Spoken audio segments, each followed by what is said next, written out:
Hi guys, இப்போ நம்ம பார்க்க போகிறது கோல்டு கப்பீஸ் தான் ப்ரீட் பண்ணிக்கிறோம். அதோட குட்டி பாருங்கள் எப்படி இருக்குதுன்னு, அழகாக இருக்குது. உங்களுக்கும் ஏதோ கோல்டு கப்பீஸ் வேணும்னா கான்டாக்ட் பண்ணுங்கள். நம்மகிட்ட கோல்டு கப்பீஸ் அதிகமாகவே இருக்குது. சீப் அண்ட் ரேட்டில் நாங்கள் பண்ணி கொடுக்குறோம். இப்போ பார்த்தா ரெண்டாவது குட்டி ஃப்ரெண்ட்ஸ், ஒவ்வொன்றா இருக்குது. ஃபுட்டு போலான்னு வந்தால் ஃபுட்டு போகிறப்பே குட்டி போட்டுருந்துச்சி, அதனால தான் ஒவ்வொன்றா எடுத்துகிட்டுக்கிறோம். சின்னது உள்ளார போதவே மாட்டேங்குது.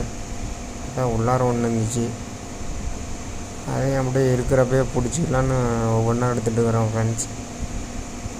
அதுக்கப்புறம் நம்மகிட்ட கோல்டு கப்பீஸ் நல்ல குவாலிட்டிலேயே இருக்குது. உங்களுக்கு வேணும்னா கான்டாக்ட் பண்ணுங்கள். அப்புறம் பார்த்தா 5 தான் இருந்துச்சு ஃப்ரெண்ட்ஸ். இந்த வீடியோ பிடிச்சின்னா லைக் பண்ணுங்கள், சப்ஸ்கிரைப் பண்ணி வச்சுக்கோங்க. அப்புறம் ஏற்கனவே 2 இந்த குட்டியில் அதிலே விட்டோம் ஃப்ரெண்ட்ஸ். பாய்.